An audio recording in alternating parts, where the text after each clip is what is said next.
오늘 선생님이랑 하셔야 되는 게 첫 번째 12페이지에 있는 물질의 특성. 자, 중학교 내용 중학교 1학년 것만 하셨고 중학교 2학년 내용부터는 대단히 낯선데 중학교 1학년 내신 보셨으니까 알겠지만 사실은 과학의 교과서가 개편되면서 다른 학년보다 여러분들이 좀 어려운 것들을 많이 배우고 올라가는 학년들 고생이 좀 많습니다. 자, 우리요 2학년 1학기 첫 번째 중간고사 시험 범위에 해당되는 1단원입니다. 1단원에 해당되는 내용, 물질의 특성. 자, 제가 물어볼게요. 자, 우리 눈에 보이는 물질도 있고요. 내 눈에 보이지 않는 물질도 있죠. 여기 뭐 있게? 여기 뭐 있게? 공기. 되겠어? 이렇게 내 눈에 보이는 물질도 있고 보이지 않는 물질도 있다. 자, 근데 이 안에 있는 게 산소인지 수소인지. 됐어? 이것처럼 지구상에 있는 모든 물질은 걔가 누군지 구별할 수 있게 없게? 있게 없게? 없어요. 있어요. 있어요. 그러니까 이게 수소라, 질소야, 산소야 이거 얘기할 수 있거든요. 그리고 여기 있는 게 설탕이야, 소금이야 이거 다 구분돼요. 그래서 지구상에 있는 물질, 우주에 있는 모든 물질은 그래서 하나하나 구분되기 때문에 이름을 다 각각 붙여줄 수 있는 겁니다. 지구상에 있는 모든 물질은 구분이 됩니다. 지금 여기 선생님을 포함해서 17명 앉아있는데요. 그래서 이 17명이 한 명 한 명 다 구별이 됩니다. 그러면 사람들은 지구상에 그렇게 많은 사람들 어떻게 구분할까요? 방법, 얼굴 모양, 목소리, 그리고 지문, DNA 이런 것들로 다 찾아낼 수 있습니다. 되니 이것처럼 사람들을 한 명 한 명 구별할 수 있는 것처럼 지구상에 있는 모든 물질도 구별할 수 있어요. 자, 그러면 구별할 때 쓰는 게 걔네들의 공통된 성질로 구별할까? 차이점으로 구분할까? 뭘로 구분할 수 있어? 차이점을 보면 구분할 수 있죠.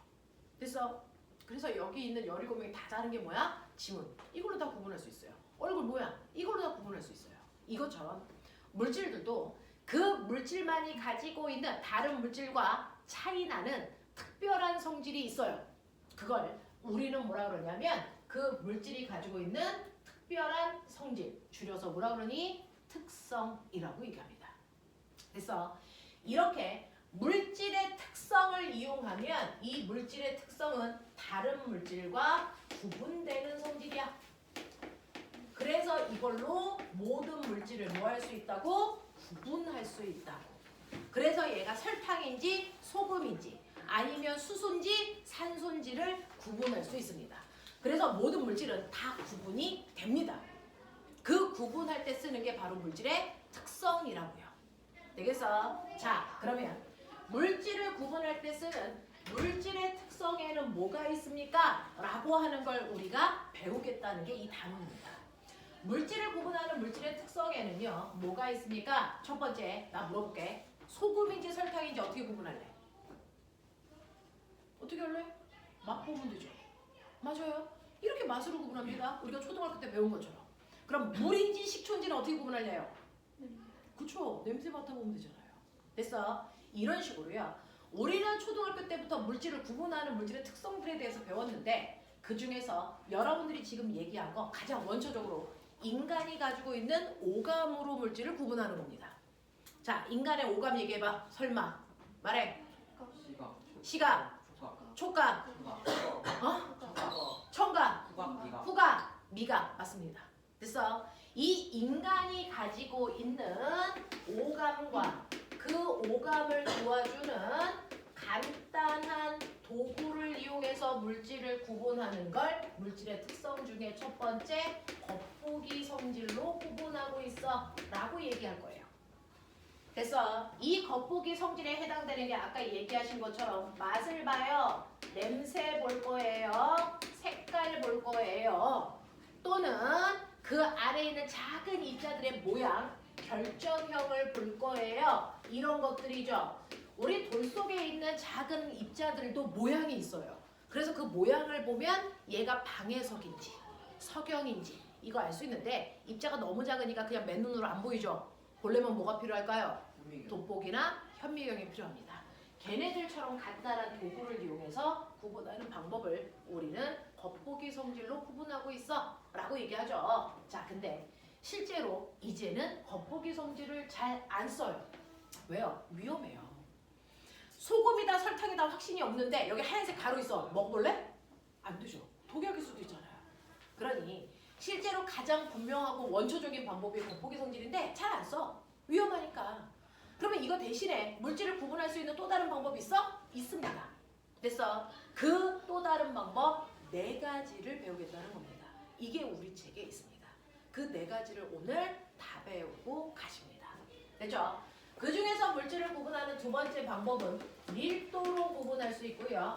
3번째는 녹는 점, 4번째는 끓는 점, 그리고 5번째가 용해도 이 5가지로 물질을 구분합니다. 그래서 우리는 물질을 구분할 때 물질의 특성 저 5가지를 이용해서 물질을 모두 구분할 겁니다. 그러면 이 5가지를 이용해서 물질을 구분한다. 이게 바로 물질의 특성이다. 물질의 특성에는 이거밖에 없다. 그럼 거꾸로 얘기할게요. 이거 말고 다른 성질을 이용해서 물질을 구분할 수 있냐고요? 없다고요. 됐어. 그러니 어떤 애들의 무게를 재니까 무게가 500g이야. 그럼 그거 소고기야 돼지고기야? 알 수 있어 없어? 없죠. 그러니까 무게만으로 물질을 구분할 수는 없네요. 그 얘기예요. 자, 길이가 10cm야. 그러면 길이가 10cm면 이건 철이야? 유리야? 알 수 있어? 없다고요. 그러니까 길이, 부피, 온도, 농도, 다시 말해 여기에 있는 이 5개를 뺀 어떤 게 와도 그걸로는 물질을 구분할 수 없어요. 그래서 여기에 액체가 있는데 이 액체가 20도야. 그러면 얘는 물이야? 우유야? 이거 구분 돼? 안 된다고요. 온도만으로는 안 된다고요. 그래서 네, 단지 상태가 바뀌는 특정한 온도인 녹는 점이나 끓는 점으로 구분할 수 있지만 그냥 온도로는 물질을 구분할 수가 없어. 이런 얘기고요. 여기에 어떤 애가 10%의 농도를 가지고 있는 어떤 액체가 있어. 그러면 10%라는 것만으로 얘가 소금물인지 설탕물인지 구별할 수 있을까 없을까? 없다고요.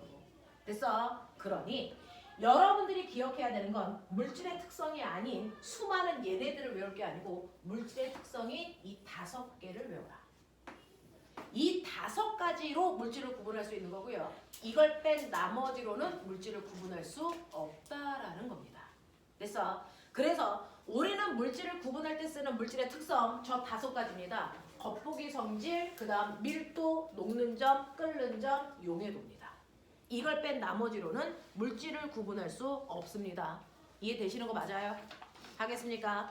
자, 그럼 빠른 속도로 넘어오시면 책 가지고 계시죠?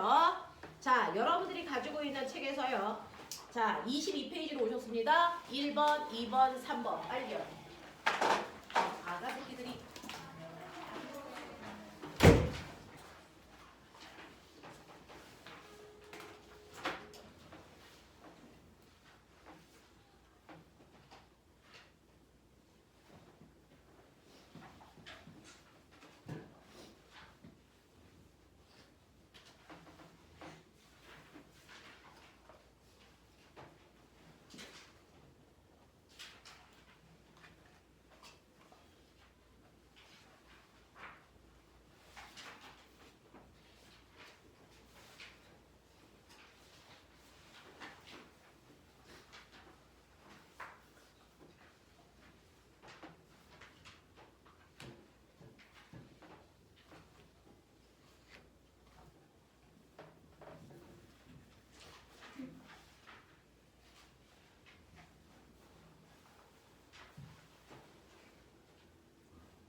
세 번째 하셨죠?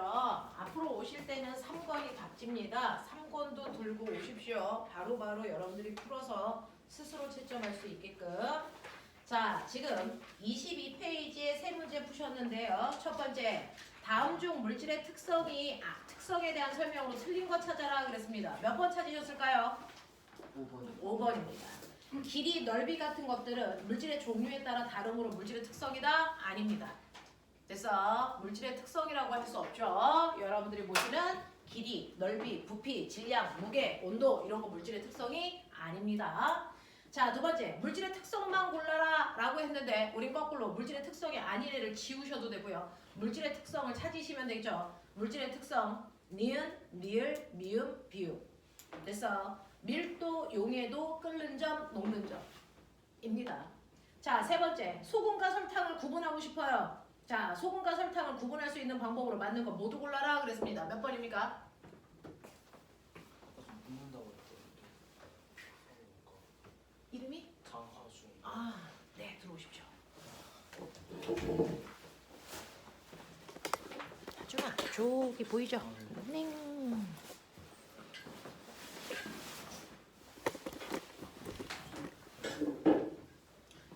자, 그래서 소금과 설탕을 구분할 수 있는 방법 두 가지. 몇 번, 몇 번? 1번, 5번. 1번, 5번이야. 하준아, 우리 22페이지 하고 있어.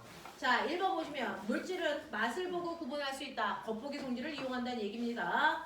자, 그 다음에 5번 보시면 물질의 녹는 점을 비교해도 구분할 수 있죠. 다른 물질이면 물질의 특성은 다를 거니까. 되겠습니까? 네, 그래서 1번부터 3번까지가 여러분들 요번에 중간고사 시험 볼 때 꼭 나와야 되는 1번 문제일 겁니다. 그래서 모든 학교에서 이 부분이 시험 범위가 되면 첫 번째 나오는 문제는 이 세 가지 중에 하나입니다. 그래서 정확하게 물질의 특성이 뭔지, 모든 물질은 구분된다. 그 물질을 구분하기 위해서 사용되는 성질을 물질의 특성이라고 한다. 그 중에서 첫 번째 인간의 오감으로 구분하는 겉보기 성질이 대표적인 거고요. 그 다음 밀도, 녹는 점, 끓는 점, 용해도 이 5가지 방법으로 나는 물질을 구분할 수 있어. 이걸 뺀 나머지 아이들은 물질의 특성이 아니기 때문에 물질을 구분할 때 쓸 수는 없습니다. 라는 얘기입니다. 이해되시죠? 되겠어? 그러니 저 5가지는 반드시 머릿속에 넣으십시오. 과학 공부는 집에 가서 안 합니다. 이 자리에서 합니다. 그러니까 지금 외우셨어야 됩니다. 됐죠? 자, 그러면 여러분들 12페이지 오시면요. 여러분들이 가지고 있는 책의 12페이지 오시면 물질을 구분하기 위해서는 물질의 특성이라는 걸 쓰는 거구나. 그 물질의 특성에 5가지가 있고 그 중에서 첫 번째 겉보기 성질이라는 게 있구나. 자, 첫 번째 줄 보입니까? 겉보기 성질. 자, 그 겉보기 성질의 대표적인 예가 색깔, 냄새, 맛, 굵기, 촉감, 밑줄. 자, 그 옆에 쓰시면 되죠. 아까 선생님이 써드린 것처럼 인간이 가지고 있는 오감을 도와주는 간단한 도구를 사용해서 물질을 구분하는 방법을 겉보기 성질이라고 했다. 그 안에 색, 맛, 냄새 같은 거 보는 것들이 있다. 하지만 위험하니까 실제로 잘 쓰지 않는다라는 얘기입니다. 자, 그러면 물질을 구분하는 물질의 특성 중 우리가 주로 쓰는 건 뭐냐면 이 4가지를 주로 쓸 거다. 그래서 중학교 2학년 시험에 본격적으로 나오는 건 이 4가지입니다.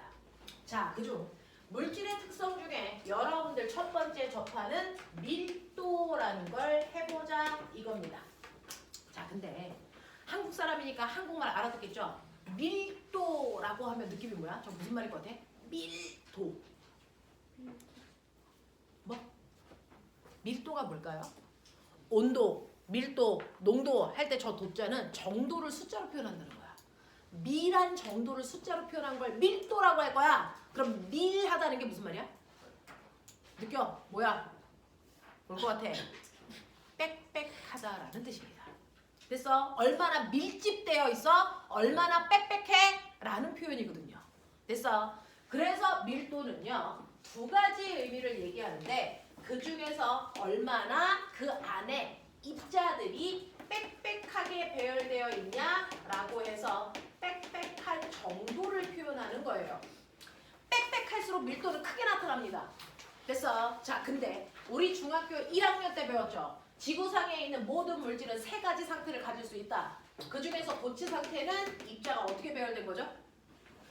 이때 입자가 빽빽하게 규칙적으로 배열되어 있는 걸 고체라고 해요. 맞습니까? 자, 그러면 액체는요? 액체는 약간 느슨하게 배열되어 있는 거고 불규칙한 배열을 갖죠?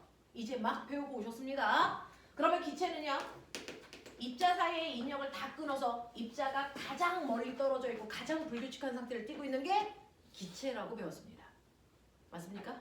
저한테 새로운 거 배우시는 거 아니죠? 그러면 이 자리에 앉아 있을 수 없습니다. 자, 그럼 이 중에서 가장 입자가 빽빽하게 배열되어 있는데 누굽니까? 누구야? 고체죠. 그러니까 밀도가 제일 큰 건 뭡니까? 고체 물질입니다. 그 다음이 액체고 그 다음이 기체입니다. 그러면 같은 물질이라도 그게 고체일 때, 액체일 때, 기체일 때 밀도가 다르다는 거네? 네, 달라요. 밀도는 입자의 빽빽한 정도라서 같은 물질이라도 고체일 때 밀도, 액체일 때 밀도가 다릅니다. 됐어? 그중 고체일 때가 가장 빽빽하기 때문에 고체의 밀도가 제일 크고요. 그 다음 액체, 그 다음 기체입니다. 알겠어? 입자의 빽빽한 정도를 표현하는 게 밀도다. 자, 그 다음 그럼 밀도의 의미는 알았는데 꼬맹아, 밀도가 큰 애와 밀도가 작은 액체를 섞어. 그럼 걔네들은 어떻게 돼? 밀도가 작은 애와 밀도가 큰 애를 같은 공간에 넣어. 그럼 어떻게 될까? 밀도가 큰 애는 가라앉습니다. 밀도가 작은 애는 뜹니다. 여러분들 물하고 기름을 같은 공간에 넣어요. 섞일까? 안 섞입니다. 누가 밑에 있습니까? 아니요. 물이 밑에 있어요. 기름은 위에 둥둥 뜹니다. 됐어? 그러면 누구의 밀도가 클까요? 물의 밀도가 커서 가라앉는 겁니다. 무거워서 가라앉는 거야. 됐어? 기름의 밀도는 작아서 뜹니다. 됐니? 물하고 배 중에 누가 떠 있어? 배가 떠 있죠. 그럼 배는 물보다 밀도가 클까 작을까? 작아서 뜨는 겁니다. 알겠어? 밀도가 작은 애는 뜨고요. 밀도가 큰 애는 가라앉습니다. 그래서 밀도는 뜨고 가라앉는 성질 차이를 만들어요. 뜨고 가라앉는 성질 차이를 만드는 게 바로 밀도입니다. 그러면 이러한 물체의 밀도 얼마인지 우리는 알아야죠. 이 밀도는 재는 저울이 없어요. 계산하는 겁니다. 밀도는 계산합니다. 밀도는 부피분의 질량으로 계산합니다. 됐어. 밀도는 부피분의 질량으로 계산해야만 알 수 있는 값이야. 그러면 여러분들 첫 번째 부피를 재볼까요? 수학 시간에요. 이렇게 정육면체처럼 모양이 일정한 아이들은 부피를 어떻게 계산했죠? 네, 가로 곱하기 세로 곱하기 높이 하시면 되죠. 그래서 부피의 단위는 세변의 곱이니까 세제곱센티미터 또는 세제곱미터를 부피의 단위로 쓰시는 거잖아요. 근데 수학 시간에는 이렇게 모양이 규칙적인 아이들의 부피를 계산한다면 과학 시간에는 모양이 일정하지 않은 돌 같은 애가 있어. 얘 부피 재봐. 이게 문제입니다. 모양이 일정하지 않을 때는요. 가로, 세로, 높이를 잴 수 없죠. 그러면 이런 애들 부피는 어떻게 잴까요? 얘는 도구가 필요합니다. 이렇게 생겨있는 데서 실험관에 눈금이 이렇게 그려져 있어요. 이렇게 눈금이 그려져 있기 때문에 얘 이름이 눈금 실린더입니다. 눈금 실린더에다가 물을 이렇게 집어넣고요. 그 물의 부피가 얼마인지를 여러분들이 눈으로 읽으셔야 되는데 눈은 정확하게 물과 나란하게 이렇게 놓고 읽으셔야 정확한 숫자를 읽을 수 있어요. 위에서 내려보거나 아래에서 위로 보시면 눈곱이 다르게 보입니다. 그래서 눈높이를 일치시켜서 읽으시면 물의 부피가 100ml네 이렇게 읽었다고 치자. 자, 그리고 나서 이 돌을 넣을 건데 그냥 돌을 똥 하고 놓으면 물이 튕겨서 여기 이렇게 붙습니다. 그러면 오차가 생깁니다. 그래서 오차가 생기지 않게 돌 같은 걸 넣으려면, 무거운 돌 같은 걸 넣으려면 실에 이렇게 묶어서 천천히 내리셔야 부피를 정확하게 읽을 수 있다. 됐어. 근데 얘를 넣는 순간 어떤 일이 발생할까요? 생각해라. 얘를 넣는 순간 어떤 일이 발생하니? 물의 양이 늘어나죠. 이렇게요. 자, 그래서 읽으니까 120ml의 눈금을 가리킨다고 치자. 자, 그렇다면 이때 돌의 부피가 얼마입니까? 20입니다. 됐어. 이런 식으로요. 물체를 넣었을 때 물높이에서 물만 있을 때 물높이를 빼시면 이게 바로 물체의 부피입니다. 그러니 가로 세로 높이를 구할 수 없는 경우에 이렇게 부피를 구하시면 되고요. 그래서 부피 단위 우린 주로 밀리리터 씁니다. 그래서 1ml의 크기는 1세제곱센티미터와 같은 크기고요. 그래서 네, 우리는 주로 밀리리터 단위로 부피를 계산할 거고 이러한 부피를 측정할 때 우리가 썼던 그래서 도구의 이름 외우셔야 됩니다. 눈금 실린더로 부피를 측정한다. 근데 나 하나 생각해. 너네가 O2가 아니고 하이탑을 하고 있다는 얘기는 어느 정도 과정을 이해하는 수준이 남들보다 높다라고 스스로 판단하셨을 거예요. 안 그러면 O2 수업을 들으셨어야죠. 그쵸? 하이탑은 나름 과학적인 이해력을 가지고 있는 친구란 뜻일 텐데. 자, 그러면 만약에 돌이 아니고 스티로폼. 스티로폼도 그래서 모양이 일정하지 않고 불규칙해. 스티로폼의 부피 재고 싶어. 근데 스티로폼의 특징, 물에다 넣으면 어떻게 되니? 떠올라요. 그쵸? 그럼 부피 어떻게 재요? 스티로폼처럼 뜨는 애들은 부피를 어떻게 잴까요? 그것도 물속에 넣어야 부피를 잴 수 있죠. 그래서 가는 철사로 꾹 누릅니다. 가는 철사로 꾹 눌러서 물에 가라앉게 하셔요. 그래 놓고 부피를 잽니다. 되겠어? 이렇게 부피를 잽니다. 하나 더. 소금은요? 소금도 저 물에다 넣고 부피를 재면 될까요? 안 됩니다. 왜요? 소금은 녹아서요. 그래서 부피를 측정할 때 소금 그대로의 부피를 재고 싶은데 녹으면 부피를 측정할 수 있니 없니? 없죠. 그럼 소금 같은 애들은 부피를 어떻게 들까요? 소금을 녹이지 못하는 또 다른 액체를 찾으면 됩니다. 그 액체 속에 넣으셔야 돼요. 그래서 물체의 부피를 잴 땐 그 물체를 녹이면 안 됩니다. 그러니까 소금은 물에 넣어서 부피를 재는 게 아니고 소금을 녹이지 못하는 에탄올이라는 액체에 넣고 부피를 재면 돼요. 그래서 이런 식으로 한다라는 거 기억해 두시면 되죠. 자, 그 다음에 두 번째요. 이제 밀도를 알려면 질량을 계산하셔야 됩니다. 자, 중학교 1학년 때 배웠어요. 무게 재는 저울은? 무게 재는 저울. 용수철 저울. 그래서 질량 재는 저울. 양팔 저울. 그래서 질량은 양팔 저울 또는 윗접시 저울 또는 요즘에는 전자저울 이런 걸로 질량을 잽니다. 자, 질량을 쟀을 때 질량의 단위는 킬로그램, 그램, 미리그램 이런 거 사용하겠죠? 우린 주로 그램 씁니다. 자, 그 중에서요. 실제로요. 이렇게 양팔 저울에다가 한쪽에는 모양이 불규칙한 그 아이에 올려놓고요. 수평을 이룰 때까지 반대편에다가 분동을 이렇게 놓는 겁니다. 그래서 수평을 유지하면 이때 분동의 질량을 다 더한 값이 얘의 질량입니다. 이렇게 재는 게 양팔 저울이죠. 근데 여기에 2g짜리 분동 하나 올라갔고요. 그 다음에 500mg짜리 분동 하나 집어넣으니까 수평을 유지했대. 그러면 이물체의 질량은 몇 g이니? 얘기해. 2.5g. 네, 라고 하는 1kg이 1000g인 거 아시죠? 1g이 몇 mg일까요? 몇 mg일까요? 1000입니다. 1000입니다. 그래서 그러니 500mg은 사실은 0.5g이란 뜻입니다. 그래서 이거 합해서 이 아이 질량이 2.5g이에요. 이렇게 얘기하셔야 됩니다.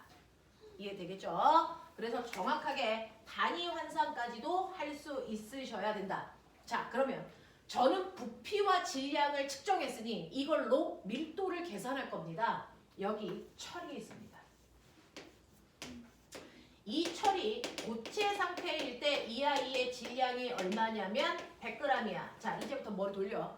얘를 녹였다. 액체로 만들었다. 질량 얼마니? 얼마입니까? 100g입니다. 왜 그렇습니까?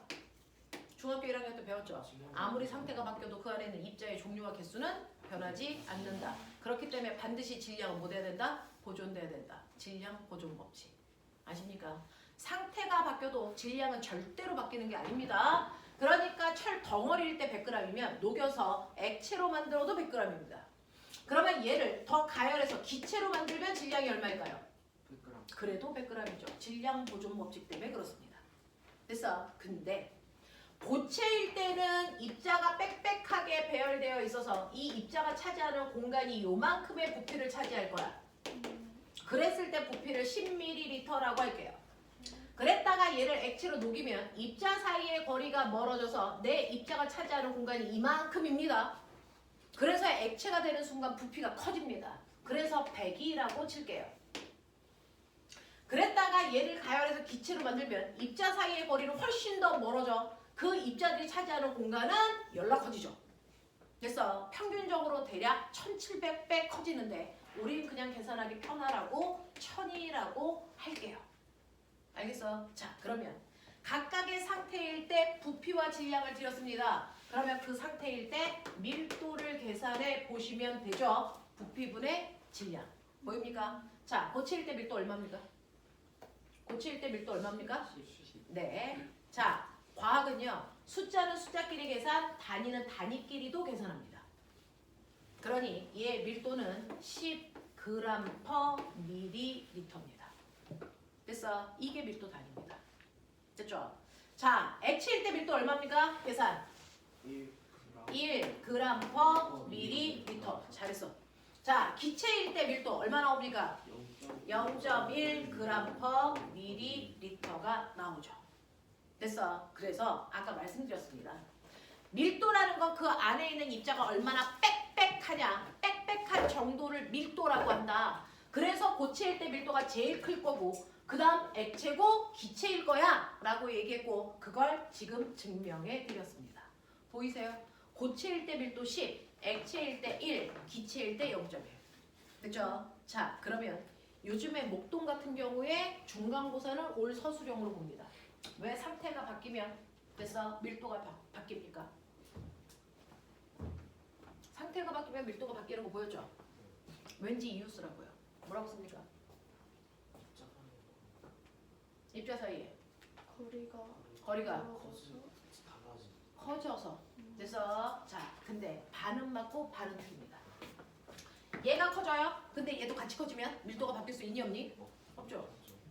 근데 얘는 커지는데 얘는 변하지 않고 뭐합니까? 일정하니까 커지는 거죠. 그 얘기를 하셔야죠. 알겠어? 그래서 상태가 달라질 때 밀도가 바뀌는 이유는 상태가 바뀌어도 질량은 변하지 않고 뭐하는데? 일정한데. 됐어? 상태가 바뀜에 따라서 부피가 커지기 때문에 밀도는 뭐해지고 있다? 작아지고 있어요. 이렇게 얘기하는 거예요. 됐어? 밀도는 부피분의 질량이니까 밀도가 변하는 원인은 질량과 부피로 각각 설명하셔야 돼요. 질량은 변화가 없고 부피가 커지기 때문에 밀도는 작아진다. 알겠습니까? 이렇게 쓰시는 게 맞는 서술형 방법입니다. 자, 근데 우리 중학교 1학년 때 배웠어요. 자, 실제로 고체, 액체, 기체의 밀도 이렇게 되는데 그중 기체는요, 골 때리죠. 기체는 기체 상태에서도 부피가 계속 바뀝니다. 중학교 1학년 때 배웠죠. 기체의 부피는 뭐에 의해서 바뀌니? 기체의 부피는 뭐에 의해서 계속 바뀔 수 있어요? 온도와 압력입니다. 됐죠? 그러니까 똑같은 기체가 있더라도 내가 기체를 이렇게 풍선에다가 담았어. 자, 그랬을 때 얘가 1기압 10도일 때 기체의 부피가 이만큼이야. 근데 1기압 80도야.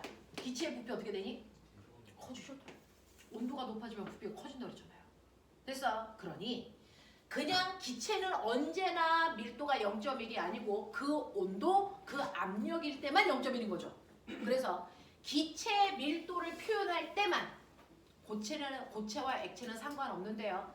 기체의 밀도를 표현할 때는 이때 부피를 몇 도의 온도, 몇 도의 기압에서 측정했는지를 알아야 되니까 온도와 압력을 함께 반드시 표기해 주셔야 된다. 알겠어? 기체의 밀도를 표현할 때는 반드시 그 부피를 측정한 온도와 압력을 같이 써줘야 정확한 표현입니다. 되겠어? 이렇게 된다. 자, 그러면 같은 물질이라도 상태에 따라 밀도가 다르군요. 네, 달라요. 그럼 거꾸로 상태가 같으면요? 철인데요. 고체예요. 근데 하나는 철이 조그매요. 하나는 열나도 커요. 누구의 밀도가 클까요? 일정이요. 같습니다. 정말요? 해보죠. 철덩어리가 이렇게 있습니다. 이 철덩어리가 고체일 때 밀도가 10이라고 보여드렸어요. 근데 제가 이 철덩어리를 10등분으로 자를게요. 이렇게 10등분으로 자를게요. 그랬을 때 이거 하나의 밀도가 얼마일까? 이거 원래 큰 아이의 밀도가 10이었어. 10등분으로 자르면 이거 밀도 얼마일까? 10일까? 1일까? 11. 원래 이 철, 얘 밀도를 계산해 봤더니 10g/ml야. 근데 이 철을 10등분으로 잘라. 그랬을 때 요거 하나의 밀도는 얼마일까? 그럼?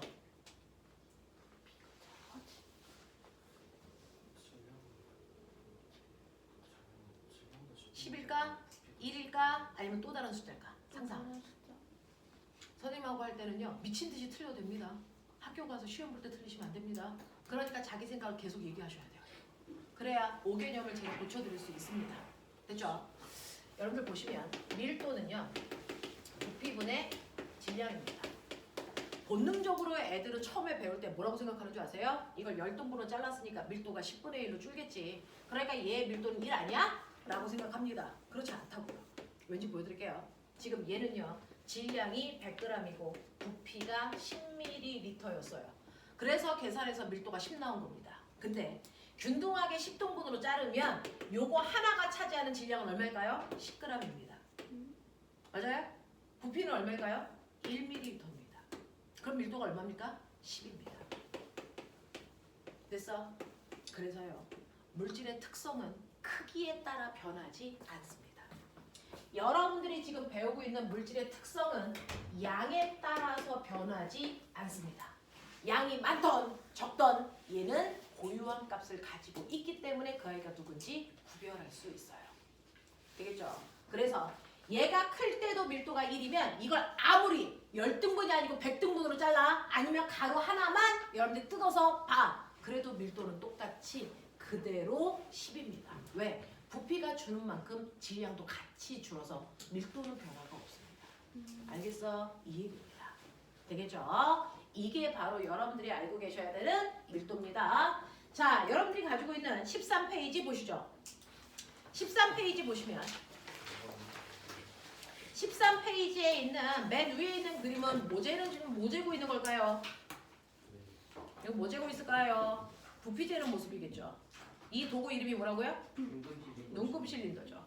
그 중에서 돌같이 무거운 애는 반드시 어디에 매달아야 돼? 실에 매달아서 넣으셔야 되고요. 옆에 그림 코르크 마개처럼 뜨는 애는 반드시 철사로 눌러가면서 부피를 재셔야 된다. 그 얘기가 나와 있고요.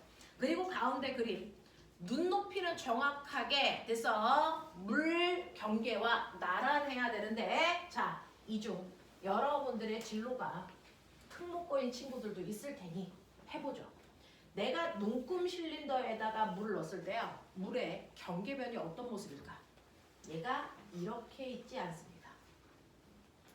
집에 가서 컵에다가 물을 따랐을 때 물의 경계면을 보시면 실제로는 이렇게 되어 있습니다. 끝이 살짝 벽면을 타고 올라가 있어요. 물이 이렇게 들어가 있습니다.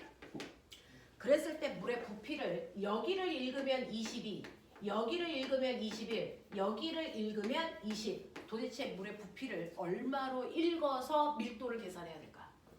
친구들마다 읽는 위치가 다 다르면 밀도값이 일정하지 않습니다.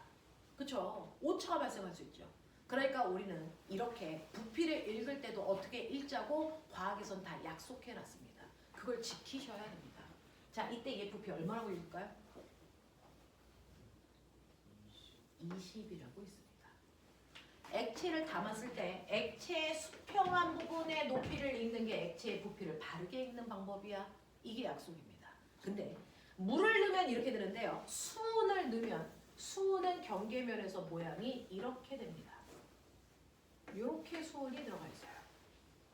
여기를 읽으면 22, 여기를 읽으면 21, 여기를 읽으면 20. 그렇다면 수은의 부피는 요번에 얼마입니까? 20입니다. 왜? 수평한 부분을 읽기로 약속했으니까. 알겠습니까? 이런 식으로요. 부피를 읽을 때도 아무렇게나 읽지 않고 정확하게 우리가 규칙대로 수평한 부분의 높이를 읽어서 부피를 얘기하는 게 맞다라는 얘기입니다. 자, 그래서 눈곱 읽는 방법 보여드렸고요. 넘어가죠. 네.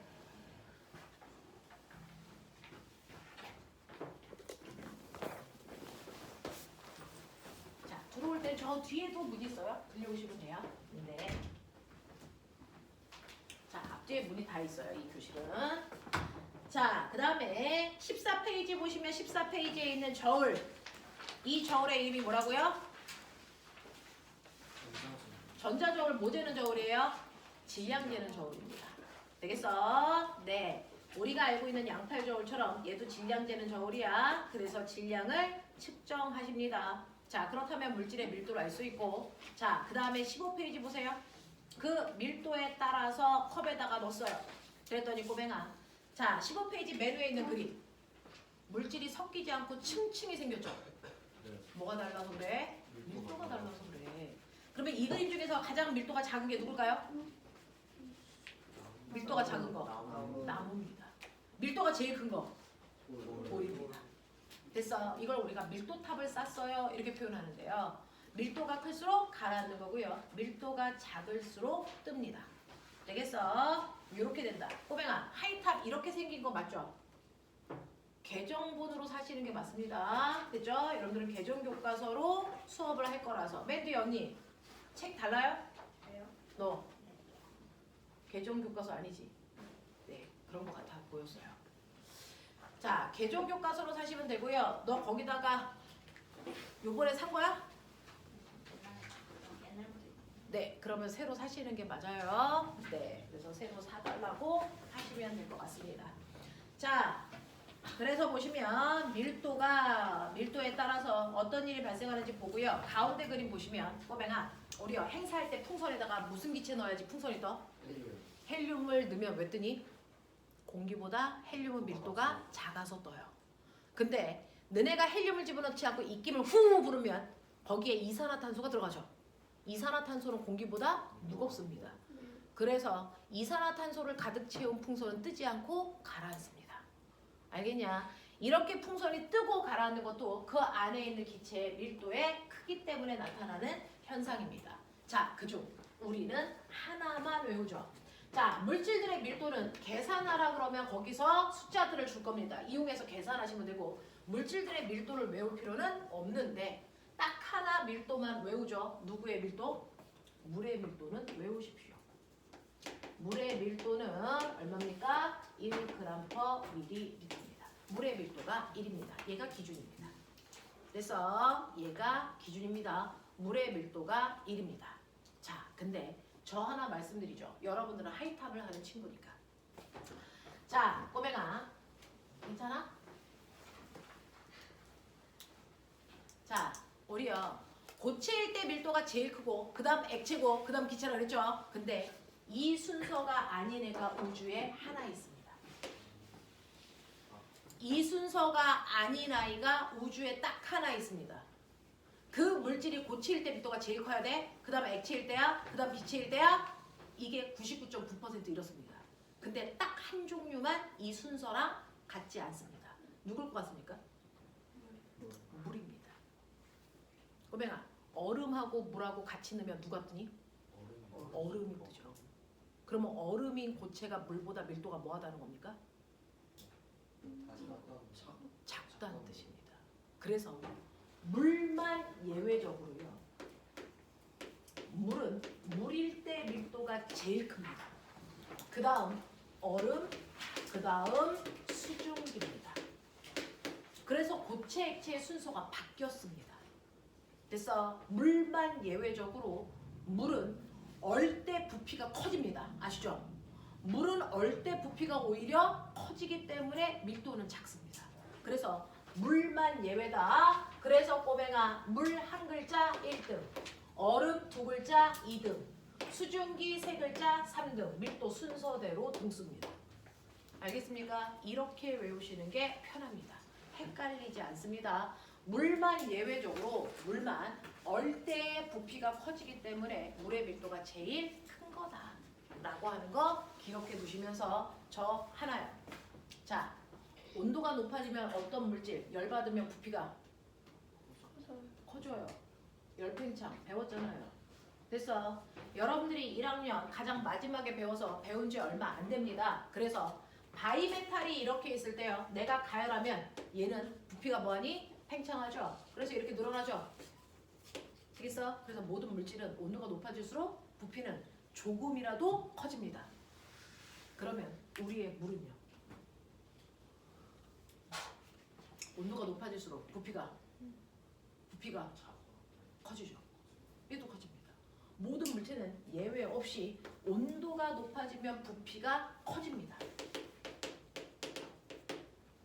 물은 0도부터 100도까지가 물인데 온도가 높아지면 부피가 커지는데 딱 골 때리는 순간이 있습니다. 4도까지는 예외입니다. 0도보다 1도, 1도보다 2도, 2도보다 3도로 갈수록 부피는 거꾸로 뭐합니까? 줍니다. 그랬다가 4도보다 온도가 높아지는 그 순간부터 열팽창, 부피가 커지죠. 그럼 꼬맹아 생각해봐. 밀도는요. 부피분의 질량이야. 어차피 열팽창해도 입자수는 변하지 않으니까 질량은 일정할 거야. 근데 부피가 커진다는 얘기는요. 밀도가 뭐해진다는 얘기니? 작아진다는 얘기야. 밀도와 부피는 반비례합니다. 그러면 이 순간 얘의 밀도는 어떻게 됩니까? 얘의 밀도는 이렇게 됩니다. 물도요. 모든 물의 밀도가 1이 아니라는 겁니다. 물의 밀도가 1이야 외워 라고 했는데 사실은 물도 온도에 따라 밀도가 다 달라집니다. 그럼 도대체 몇 도일 때 물의 밀도가 1이었단 얘기야? 물의 밀도가 가장 클 때가 1이야. 몇 도? 몇 도? 몇 도? 물은 밀도가 몇 도일 때 제일 클까? 4도입니다. 이때 4도일 때 물의 밀도가 1이라는 뜻입니다. 그래서요. 선생님은 영재 과거 언니 오빠들 가리키는데 물의 밀도가 얼마야? 그러면 애들 다 1이에요 라고 얘기한다? 병신이죠. 온도에 따라 물의 밀도는 달라집니다. 여러분들은 아직 중학교니까 됐어. 엄청 단순하게 물의 밀도 얼마야? 그럼 1이라고 하셔도 여러분들은 됩니다. 됐어. 하지만 실제로는 물은 온도에 따라 밀도가 바뀐다. 그중 4도일 때 물의 밀도가 제일 커서 1이다 라는 얘기입니다. 그럼 꼬맹아 우리 지금 겨울입니다. 자 호수에 가면요 물이 있어요. 자 0도부터 4도까지의 물이 이 안에 같이 있다고 치자. 몇 도의 물이 가장 무겁니? 4도요. 4도의 물이 가장 밀도가 커서 밑에 가라앉습니다. 그 다음 몇 도일까요? 그 다음 몇 도일까요? 3도입니다. 그 다음 2도, 그 다음 1도, 그 다음 0도입니다. 물은 몇 도에서 옵니까? 그러니까 물은 항상 껍질만 옵니다. 아래로 갈수록 그러면 따뜻해지고. 네. 됐어. 물은 위에만 옵니다. 아래는 오지 않습니다. 왜? 0도의 물이 가장 위로 밀려 올라가니까.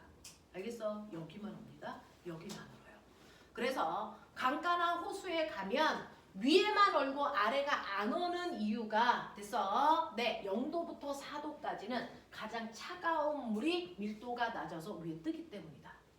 알겠어? 무슨 말인지 알겠어? 이렇다고요. 괜찮죠? 자, 졸리면 살짝 일어나서 뒤에 서서 하시면 좋을 것 같습니다. 조시면 죽습니다. 자, 그러면 밀도에 대한 얘기 잠깐만 보죠. 지금 여러분들이 밀도 배우셨는데 자, 자기네들이 가지고 있는 책에서요. 22페이지 오셨습니다. 자, 선생님은요. 각 반별로 수업을 하는 목적이 있어요. 선생님이 중학교 과정을 굳이 수업하러 내려온 이유는 여러분들 중에서 영재과고를 목적하는 친구들이 있으면 그 커리를 빨리 맞춰서 끌고 가야 되기 때문에 그렇습니다. 그래서 이 반은 사실은 특목을 목적으로 하는 아이들을 대상으로 만든 반이야. 안 그랬으면 오투 중학교 2학년 수업을 여러분들 하셨어야 돼요. 됐어. 그렇다고 전 특목이 아닌데요 내려가요? 그건 아니고요. 그 정도의 수준의 이해력을 가지고 있어야 된다고요. 그중 목적성까지 그런 친구들은 이 과정이 끝나고 나서 그 다음 과정을 갈 때 속도라든가 과목이라든가 선생님이 지정해서 줄 겁니다. 그러려고 내려와서 수업을 하는 거니까 수업 시간에 멍하고 있거나 딴짓하거나 졸아서 다른 애들 공부하는데 방해되는 친구들은 방해동을 선생님이 한 달 안에 시킬 겁니다. 되겠냐? 자, 22페이지요. 4번부터. 22페이지 4번부터요. 꼬맹아, 거기에 있는 우리는 밀도까지 했으니까 어디까지 하시면 되냐면 10번까지요. 빠른 속도로 문제 풀어서 답안지로 채점. 답안지 없는 사람들은 손 드시면 제가 지나갈 거고요. 맨 뒤에 언니는 책 좀 보자.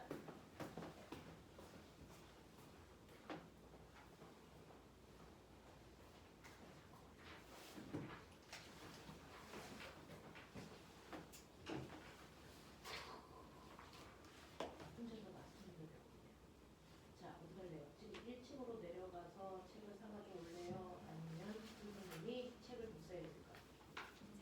네, 그게 좀 좋겠어요. 1층으로 가시면 거기 상담실에서 이놈의 새끼들이! 자, 어디 갈래? 내려가서 책을 사가지고 올래? 너는? 목사하는 게 낫겠어? 오케이. 그럼 둘은 빨리 내려가요. 둘은 빨리 내려가시면 되고요. 책이 다르면 빨리 얘기를 하는데 뭐 하고 있었어?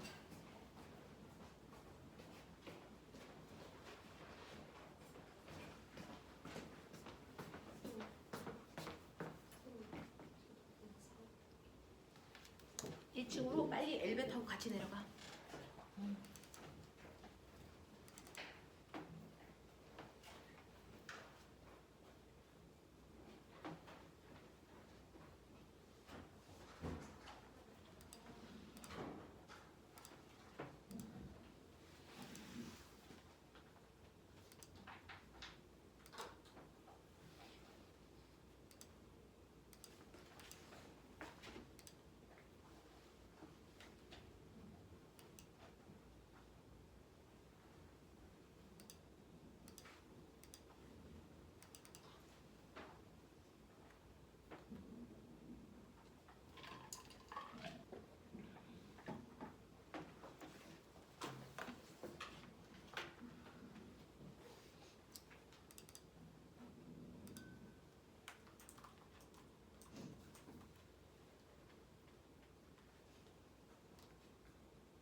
푸신 분들은 채점까지 하셔야 됩니다.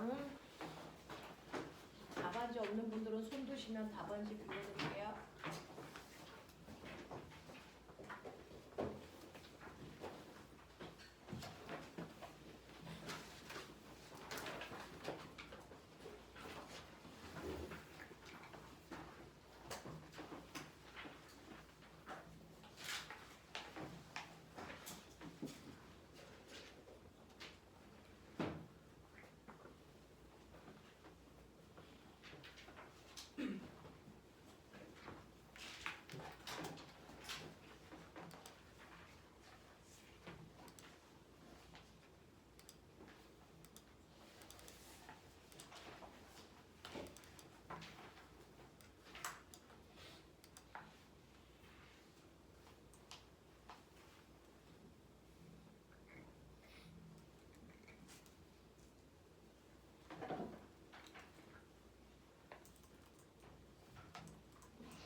답안지 없는 사람들은 손 드시면 제가 답안지를 빌려드릴게요. 답안지 없어? 잠깐만. 답안지 있어? 옆에 좀 빌려줘. 옆에 좀 빌려줘.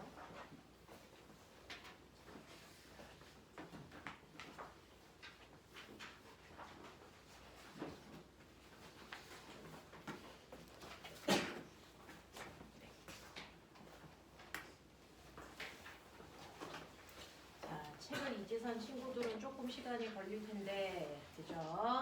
자, 풀면서 들으시면 되고요. 1번부터 10번까지 푸셨어요. 대부분 채점 마무리 하시면 되고요. 1분 있다가 선생님이 질문 받을게요.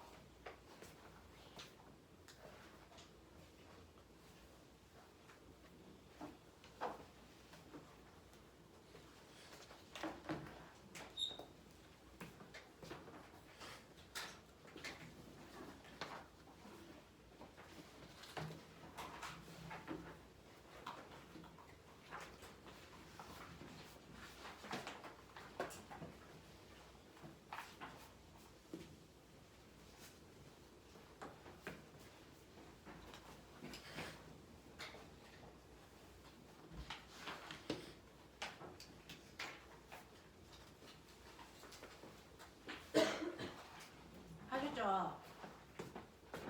자, 푼 데까지 채점해 주시면 좋을 것 같고요. 4번부터 10번까지 돼서 문제 있었습니다. 자, 이 중에서 혹시 질문할 게 있을까요? 조금이라도 의심스러우면 질문하시는 게 맞아요. 10번 볼게요. 자, 오른쪽 그림은 헬륨과 이산화탄소를 채운 풍선을 공기 중에 두었을 때요. 헬륨, 이산화탄소, 공기의 밀도를 부등호로 표현해라 라고 했는데 여기에 가득 공기가 있어요. 여기에 눈에 보이지 않지만 가득 공기가 있는데 풍선 중 헬륨을 집어넣은 풍선은 떠요. 근데 이산화탄소를 집어넣은 풍선은 가라앉아요. 이 자체가 밀도탑입니다. 됐어. 그러면 이 중에서 밀도가 제일 작은 애가 누구? 헬륨. 그 다음에 누구? 공기. 그 다음이 누구? 가라앉는 이산화탄소예요. 이렇게요. 되겠어? 네. 그래서 이산화탄소의 밀도가 공기보다 크기 때문에 가라앉습니다. 알겠니? 이렇게 된다라고 하는 거를 볼 수 있습니다. 그래서 이산화탄소 그냥 이렇게 쓰거든요. 나중에 다 알려드릴게요. 이산화탄소, 공기, 그 다음 헬륨. 16 이 순서가 밀도의 크기 순서다라고 하는 거 알고 계시면 되겠습니다. 또 다른 질문이요? 괜찮습니까? 괜찮습니까? 자, 근데 이러한 밀도가요. 어떤 형태로 그림에서 시험에서 나오냐면 25페이지 오셨어요. 25페이지 1번 이 문제 푸시고 내가 이 그래프를 해석하는 방법을 다시 설명할게요. 1번 풀어보세요. 25페이지.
보셨습니까? 자, 그래프에 네 가지 물체가 있어요. A, B, C, D 네 가지 물체가 있습니다. 자, 그 중에서 식용유의 밀도는 0.9라고 줬고요. 나머지 A, B, C, D는 여러분들 부피 질량 그래프에서 밀도 값을 계산하셨겠죠? 불러주세요. A 밀도가 얼마 나옵니까? 얼마 나옵니까? 3. 네, B는요. 숫자만 부르죠. 2, C는요. 2, D는요. 얼마? 3분의 1.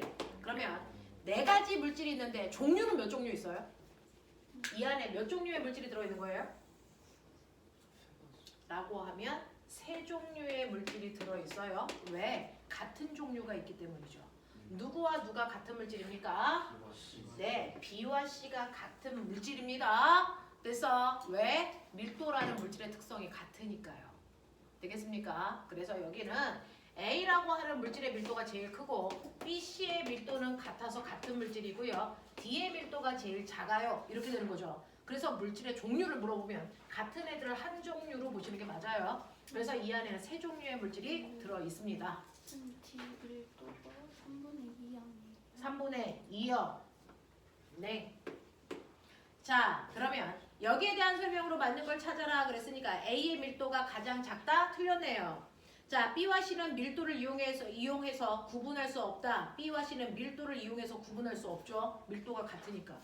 되겠죠? 디귿. 식용유에 넣었을 때 식용유 위에 뜨려면 식용유보다 밀도가 뭐야 되니? 작아야 되는데 식용유의 밀도가 0.9니까 0.9보다 밀도가 작은 애 누구밖에 없어요? D밖에 없죠. 자, 근데 이거는 여러분들이 누구나 할 수 있는 건데 거기 그래프요. 과학의 꽃은 그래프입니다. 그래프를 얼마나 여러분들이 잘 가지고 노실 수 있느냐가 핵심인데요. 자, 보세요. 우리요 수학 시간에 1차 함수에서 기울기 어떻게 구해? 기울기 구하는 방법 배웠죠? 불러. x축분의 y축의 변화량이죠. 네.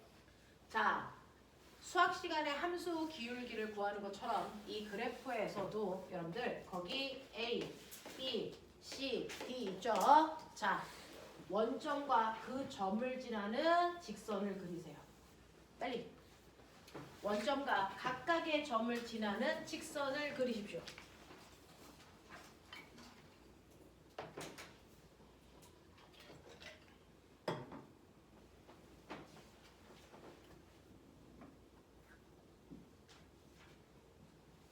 그럼 뭔가 우리가 발견할 수 있는 게 있어요. 자, A를 지나는 직선, BC를 지나는 직선, D를 지나는 직선이 이렇게 그려져야 정상입니다. 맞아요? 이렇게 됩니까? 네. 자, 그랬을 때 하나의 선에 점이 두 개가 겹친 애가 있죠. 누굽니까? B와 C죠. 도대체 이 선이 뭔데? B와 C가 같은 선상에 있고 다른 애들은 같은 선상에 있지 않지? 우리 수학 시간에 배웠죠. 자, 기울기는 X축분의 Y축이요. 자, 기울기의 의미도 똑같습니다. X축인 부피분의 Y축인 질량이 기울기의 의미란 얘기입니다. 그래서 모든 그래프에서 기울기는 X축분의 Y축의 물리량이 숨어 있습니다. 그러면 부피분의 질량이 뭡니까? 밀도죠. 이 그래프의 기울기가 바로 밀도를 얘기하고 있습니다. 그 중에서요, 기울기가 가장 큰 애가 밀도가 제일 큰 애고요. 같은 기울기상에 있는 애들은 밀도가 같은 애들입니다. 기울기가 제일 작은 애가 밀도가 제일 작은 애입니다. 그래서 밀도의 크기만을 물어보면 사실은 각각 구할 필요 없이 선만 그어보시면 되고요. 그랬을 때 같은 직선상에 있는 애들은 같은 밀도를 갖는 같은 물질입니다. 되겠어? 이렇게 판단하는 겁니다. 굳이 계산하지 않습니다. 됐냐? 그래서 이 그래프의 기울기의 의미가 뭔지를 알아두시는 게 사실은 여러분들이 나중에 고등학교 공부할 때 훨씬 도움이 됩니다. 됐어? 그래서 보여드렸습니다. 그래서 밀도 계산은 이렇게 해보시면 된다.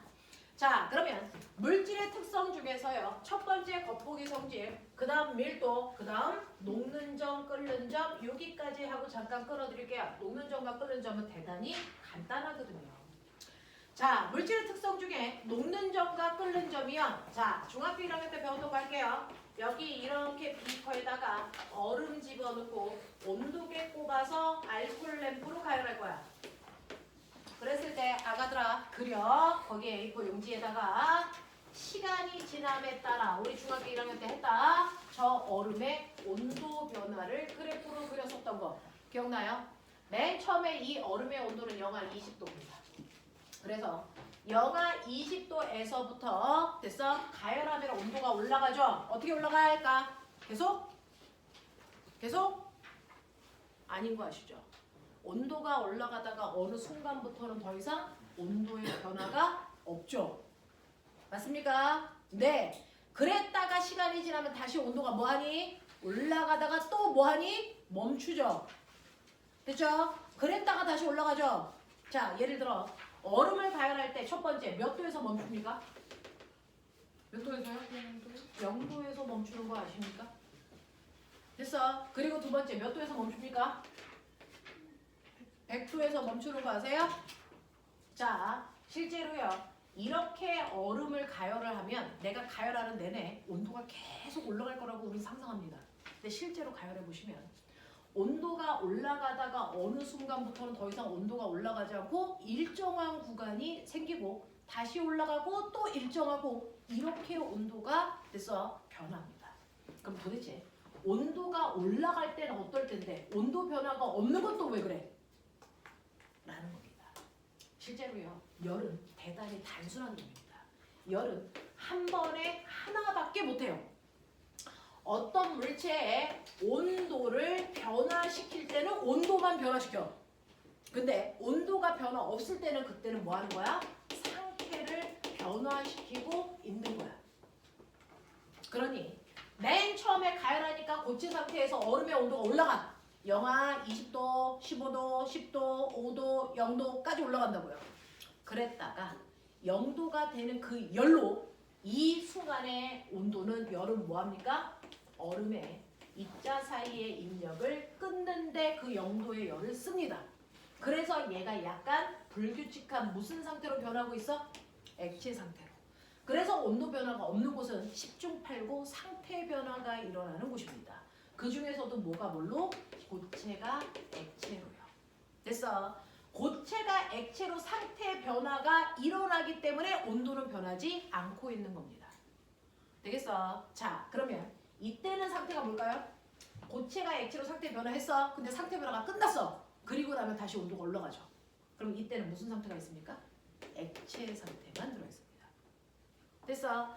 그래서 액체인 물로 바뀌어서 그 물의 온도가 0도, 10도, 50도, 80도, 90도, 100 이렇게 되는 거야. 그랬다가 100도의 열이 되면 드디어 여기에 있는 인력을 끊을 수 있는 열이 되죠. 그래서 이게 끊어져서 자유로운 기체 상태로 상태가 바뀌고 있는 구간이 여기입니다. 그래서 여기는 액체가 기체로 상태가 바뀌고 있습니다. 그랬다가 상태 상태 변화가 끝나고 나면 그제서야 다시 온도가 올라가죠. 이렇게 됩니다. 중학교 1학년 때 안 한 거야? 교재에 없었어? 없었어? 있었어? 근데 왜 이렇게 다 새로운 듯한 느낌을 갖죠? 자, 이렇게 됩니다. 자, 그럼 거꾸로요. 알코올 램프를 끄고요. 차가운 얼음이 들어있는 통 속에 넣으면 온도 변화가 어떻게 될까? 그리십시오. 온도 변화가 돼서 어떻게 일어나는지 다시 영하 20도가 될 때까지 그리십시오. 반대쪽도.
반대쪽을 그리면요.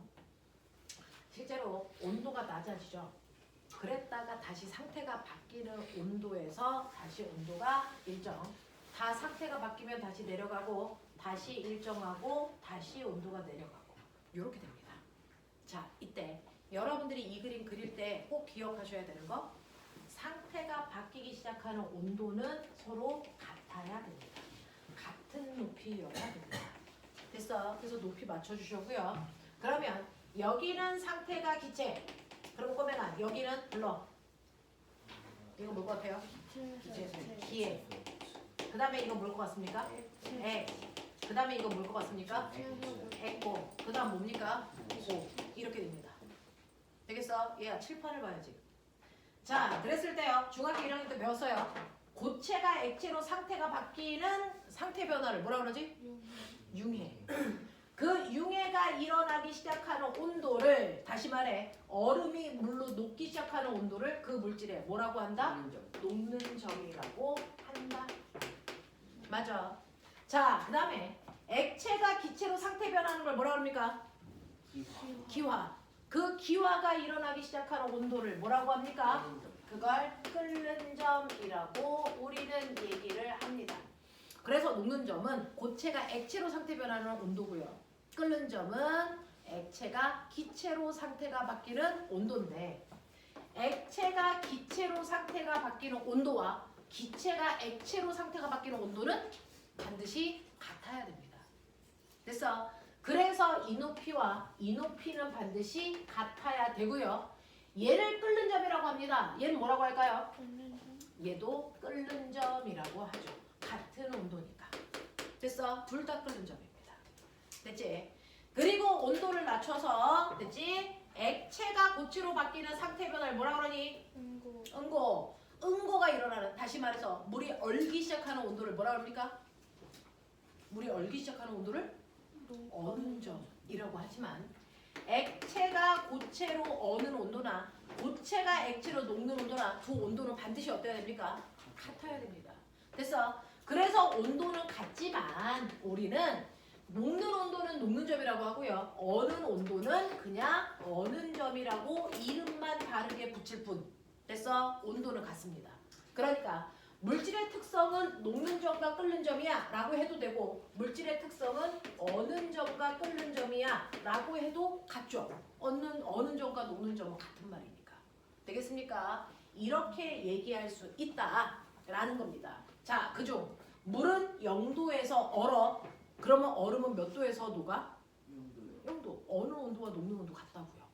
되겠어? 네. 그리고 물은 100도에서 끕니다. 자, 그러면 꼬맹아, 실제로요 어떤 액체가 있어요.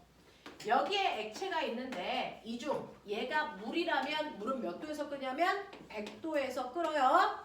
근데 물이 아니고 에탄올은 몇 도에서 끓는 줄 아세요? 에탄올은 78도에서 끓어요. 자, 에탄올은 먹을 수 있는 알코올이고요. 먹으면 안 되는 알코올이 있습니다. 메탄올이에요. 메탄올은 몇 도에서 끓을까요? 64도에서 끓습니다. 자, 이렇게 물질의 종류가 다르면 끓기 시작하는 온도가 달라서 끓는 점만 보면 그 아이가 누군지 확인할 수 있대요. 알겠어? 그래서 이 끓는 점으로 물질을 구분할 수 있으니까 끓는 점은 물질의 특성이다 이렇게 얘기하잖아요. 근데 첫 번째 의문, 왜 물질의 종류에 따라 끓는 점이 다를까요?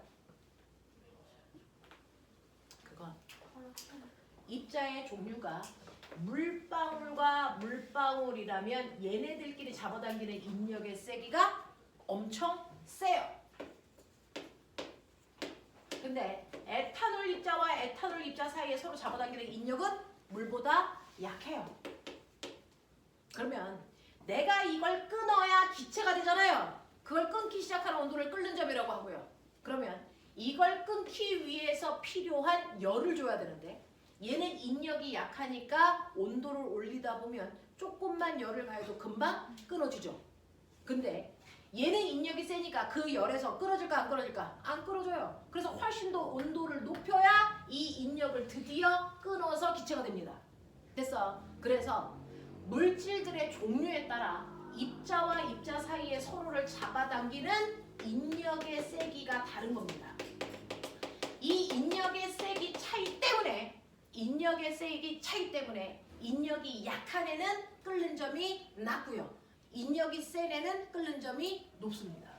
알겠어? 그래서 물질마다 녹는 점과 끓는 점의 차이가 생기는 이유가 뭡니까? 바로 인력의 세기 차이 때문입니다. 이렇게 가시면 되죠. 됐지? 그러면 이 셋 중에서 인력이 제일 센 게 누굽니까? 누구입니까? 물입니다. 끓는 점이 높을수록 인력이 센 겁니다. 알겠어? 끓는 점이 높을수록 인력이 센 겁니다. 자, 그러면 머리 돌려라. 여기에 A라는 물질이 있고 B가 있고 C가 있습니다. 그중 A라는 물질의 녹는 점과 끓는 점을 가리켜 드릴게요. 녹는 점은 영하 300도고요. 끓는 점이 영하 50도랍니다. B는요 0도이고 100도고요. C는 이거 400도고 900도랍니다. 자, 그러면 얘네들을 다 똑같이 미래탐구 503호 여기 현재 온도, 지구의 평균 온도를 뭐라 그럽니까? 지구의 평균 온도를 뭐라 그럽니까? 상온. 지구의 평균 온도를 우린 상온이라고 하고요. 대략 15도에서 25도 사이가 지구의 평균 온도 상온입니다. 됐어? 그래서 우리는 퉁 쳐서 20도라고 치죠. 그러면 얘네들 20도로 왔을 때 얘네들은 무슨 상태로 존재합니까? 이게 중학교 2학년 내신입니다. 얘네들을 20도로 끌고 왔을 때 얘네들은 각각 무슨 상태로 존재하니? 녹는 점과 끓는 점만으로 물질의 상태를 예측할 수 있습니다. 자, 하는 방법을 보여드릴게요. 자, 거기다가 자 수직선 하나를 그리십니다. 이게 온도선입니다. 위로 올라갈수록 온도가 높다라는 뜻이고요. 밑으로 내려올수록 온도는 낮다라는 뜻입니다.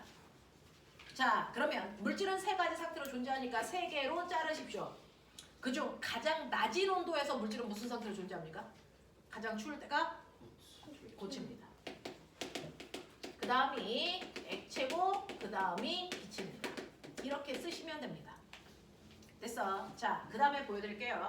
첫 번째, A라는 물질의 녹는 점이요. A라는 물질의 녹는 점은 고체가 액체로 바뀌는 순간의 온도겠죠. 얘가 바로 녹는 점의 위치고요. 액체가 기체로 바뀌는 이 경계선이 바로 끓는 점의 위치겠죠. 그죠? A의 녹는 점은 영하 300도, 끓는 점은 영하 50도. 그럼 꼬맹아, 20도는 어디야? 20도는 어디 있어? 어디야? 제일 위죠. 무슨 상태로 존재합니까? 기체 상태로 존재한다는 얘기입니다. 한 번만 더 해드릴게요. A 말고 B로 가죠. 자, B는 녹는 점이 0도고 끓는 점이 100도입니다. 그렇다면 상온인 20도는 어디 있습니까? 20도는 어디 있습니까? 어디요? 0도보다는 높아야 되고 100도보다는 낮아야 되니까 이 사이겠죠. 무슨 상태로 존재한다는 얘기입니까? 액체 상태로 존재한다는 얘기입니다. 자, 그 다음에 세 번째 C를 보도록 하죠. 자, C는 녹는 점이 몇 도냐면 녹는 점이 400도고요. 끓는 점이 900도입니다. 그러면 우리의 20도는 어디 있습니까? 제일 아래쪽에 있죠. 무슨 상태로 존재할까요? 고체 상태로 존재합니다. 되겠어? 이렇게 녹는 점과 끓는 점을 보면 특정한 온도에서 그 물질이 무슨 상태로 존재하는지를 파악할 수 있어야 된다. 이해하겠어? 자, 그러면 그 중에서요. 이 세 개 중에 인력이 제일 센 거 찾아봐. 뭐 보고 알아? 입장 안에 인력이 제일 센 거 찾아봐. 뭐 보면 알아? 어떤 상태? 뭐 보면 아니? 언니야, 수업 듣고 있는 거 맞아? 저요? 네. 자, 이 중에서 인력이 제일 센 게 누굽니까? 네, 너요. 이 중에서 인력이 제일 센 거.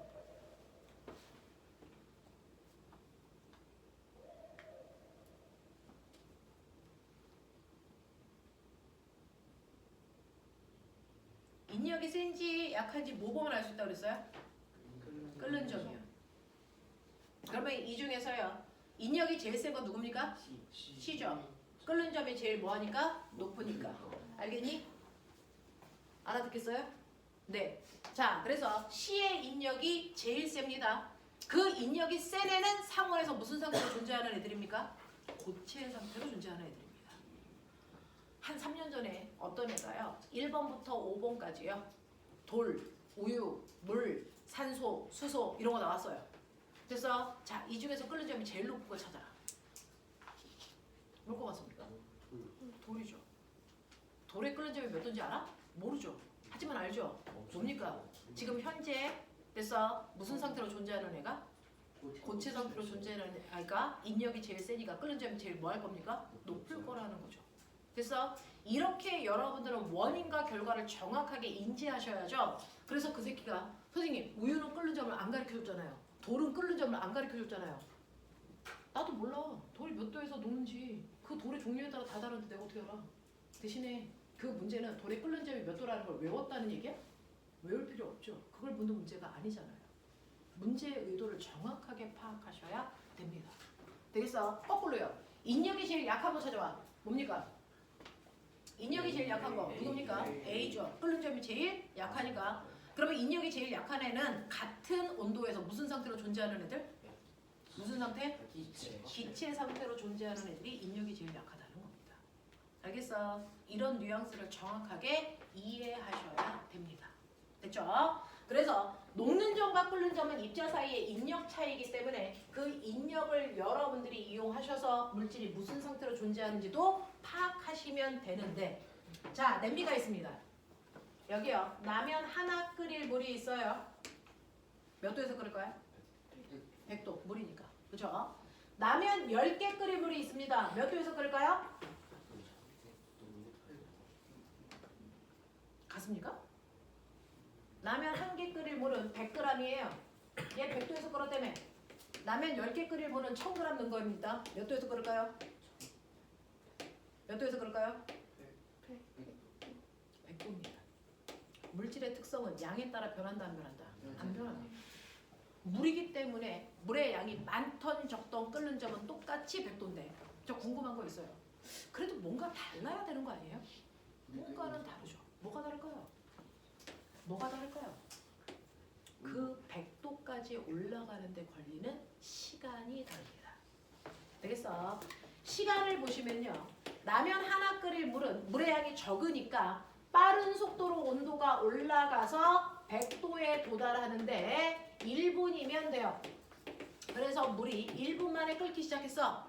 근데 라면 10개 끓일 물은 물의 양이 많잖아요. 그러니까 온도가 천천히 올라가 100도까지 도달하는데 시간이 많이 걸려. 네, 5분 만에 끓기 시작했어. 이 얘기입니다. 그래도 물의 양이 많던 적던 같은 물질이면 끓는 점이 어때야 된다고요? 같아야 된다고요. 그러니 A와 B는 정확하게 같은 물질이 맞습니다. 대신에 먼저 끓은 I는 양이 뭐하다? 적다. 나중에 끓는 천천히 끓는 양이 뭐하다? 많다는 걸 얘기하는 거죠. 양이 많다 적다에 따라 끓는 점이 바뀔 수는 없다라는 얘기입니다. 알겠어? 물질의 특성은 절대로 양에 따라 바뀌지 않습니다. 되겠냐? 자, 근데 어떤 애는 이렇게 끓었어. 얘 C야. 그러면 A, B와 C는 같은 물질, 다른 물질? 다른 물질입니다. 끓는 점이 다르기 때문에. 알겠어? 이렇게 판단하실 수 있죠. 자, 물은 몇 도에서 끓어요? 아닙니다. 물은 몇 도에서 끓어? 물은 몇 도에서 끓어? 물은 몇 도에서 끓어요? 100도요. 물은 몇 도에서 끓어? 아니라고요. 물은 몇 도에서 끓을까? 네, 맞다고요. 물은 몇 도에서 끓을까요? 아니라고요. 무슨 말입니까? 물은 100도에서 끓을 수도 아닐 수도 있어요. 물에 끓는 점이 얼마입니까? 중2 때는 100도라고 얘기하는 게 맞습니다. 근데 실제로요. 물질은 상태가 바뀐다고 중학교 1학년에서 배웠죠. 자, 상태를 변화시키는 원인? 온도와 압력. 그럼 아시겠어요? 물은 몇 도에서 끓어요? 1기압일 때 몇 도에서 끓어요? 100도에서 끓어요. 그러면 1기압이 아니면 100도에서 끓지 않는다는 얘기입니다. 되겠어? 그래서 여러분들은 물질의 끓는 점을 외울 때 지금은 아직 중학생이니까 무조건 1기압이라는 전제 조건 하에 물은 100도에서 끓어야 되고 에탄올은 78도야 라고 얘기하지만 고등학교에 올라가면 기압에 따라 다 다르니까 기압이 몇 기압일 때 몇 도에서 끓어요 이렇게 얘기하는 게 맞겠죠. 자, 그러면 이러한 끓는 점, 녹는 점은요 양에 따라 바뀌지 않는데 이러한 끓는 점과 녹는 점을 변화시키는 딱 하나의 원인이 있다. 그게 바로 압력이다라는 얘기입니다. 되겠어? 그럼 저희 물어볼게요. 압력이 높아지면 끓는 점이 높아진다는 거야? 낮아진다는 거야? 낮아지지 않아. 생각해보세요.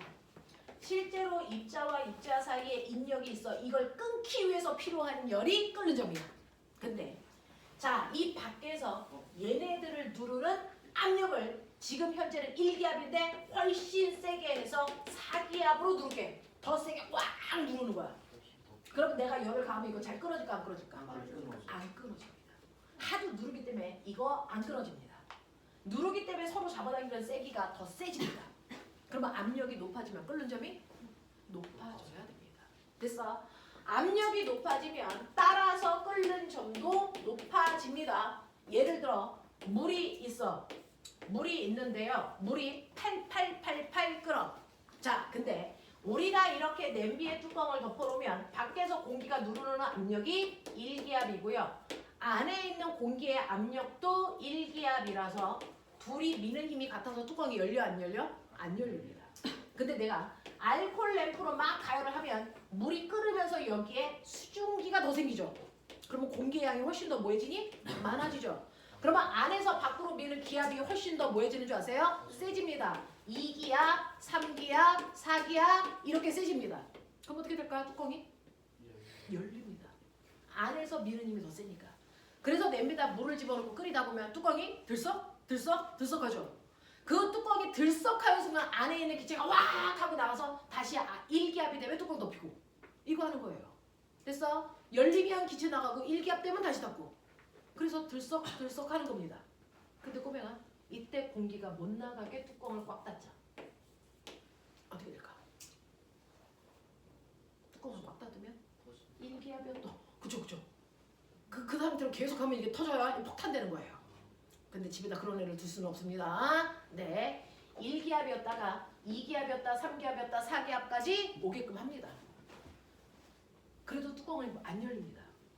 그러면 압력이 세지니까 물이 끓는 점은 뭐 해줄까요? 높아집니다. 원래는 1기압이어서 이 안에다가 쌀을 집어넣으면 물이 100도에서 끓으니까 100도의 열로 쌀을 익혀서 우리가 밥을 먹었습니다. 근데 안에 있는 기체가 못 나가게 하면 안에 기압이 4기압까지 올라가. 그럼 물의 끓는 점이 높아지니까 이 안에 있는 물은 140도에서 끓어. 그러면 이 쌀은 140도의 열을 받고 익어. 그럼 100도의 열을 받고 익은 쌀보다 140도의 열을 받고 익은 쌀이 훨씬 잘 익었겠죠.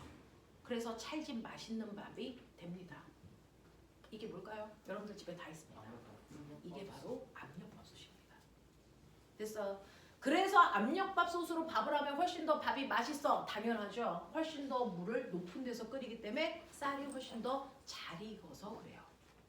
되겠습니까? 이렇게 압력이 높아지면 끓는 점이 높아지고요. 압력이 낮아지면 거꾸로 끓는 점이 어떻게 될까요? 낮아지겠죠. 그러면 오늘아 산 위로 올라가 봐. 실제로 너네가 지구에 이렇게 있으면요. 너네 위에 있는 공기가 누르는 힘이 지구의 평균 기압 1기압입니다. 근데 여러분들이 높은 에베레스트 꼭대기에 올라가요. 그러면 여러분들보다 위에 있는 공기는 이만큼입니다. 얘가 누르는 기압은 얘가 누르는 기압보다 훨씬 더 뭐 할까요? 작죠. 그래서 산으로 올라갈수록 기압은 낮아집니다. 그래서 땅바닥에서의 기압이 1기압이면 산에서의 기압은 0.7기압 이렇게밖에 안 돼요. 그러면 산에 가서 밥을 하면 기압이 낮아지니까 물이 끓는 점이 뭐해질까요? 낮아지겠죠. 그러니까 이렇게 물이 100도에서 끓어서 쌀을 익혀야 되는데 물의 온도가 80도에서 막 끓어. 더 이상 안 올라가. 그러면 이 쌀을 80도의 열로 익히니까 쌀이 잘 익겠어? 안 익겠어? 안 익죠. 그래서 우리 설익는 밥을 산에 가면 먹습니다. 됐어? 이렇게 되는 겁니다. 그래서 끓는 점을 변화시킬 수 있는 거 딱 하나입니다. 압력. 압력이 높으면 끓는 점은 높아지고 압력이 낮으면 끓는 점은 낮아집니다. 자, 그러면 여러분들이 가지고 있는 것 중에서요. 아까 못했던 거 하죠. 자, 와. 자기네들이 가지고 있는 페이지에서 여기까지만 하고 잠깐 끊을게요. 자, 11번. 그 다음에 넘기시면 24페이지에 14번. 두 개요. 11번과 14번 하세요.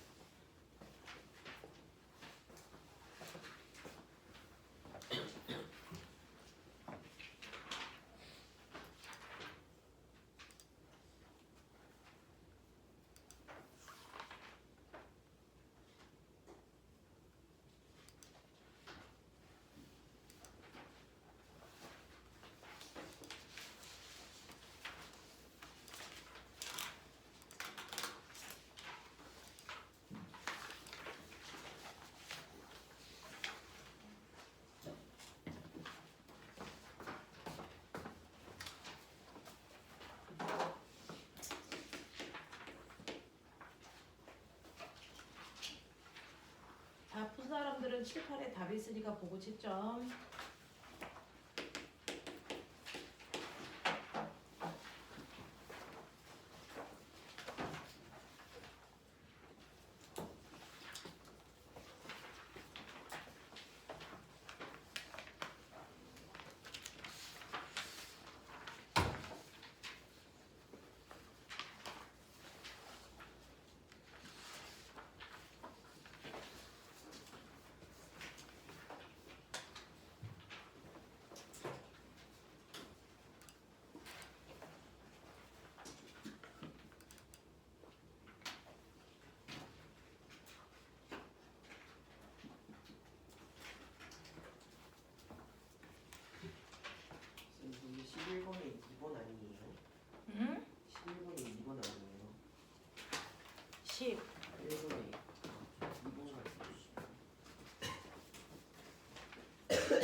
11번에 2번이요.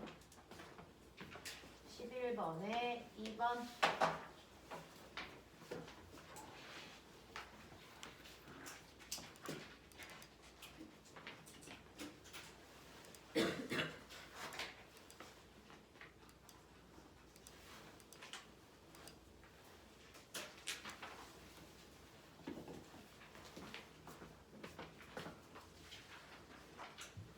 다 하셨어요. 자, 11번. 그림은 액체 물질 AC의 가열 곡선을 나타낸 것이다 라고 해줘.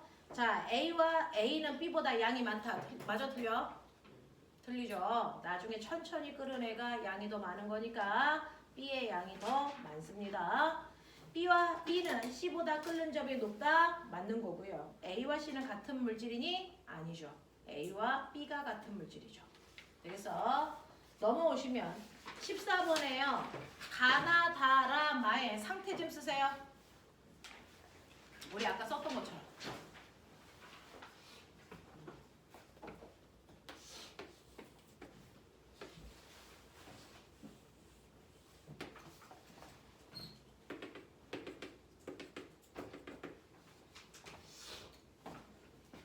자, 이거 맨 처음에 고체를 가려는 거죠? 상태. 불러.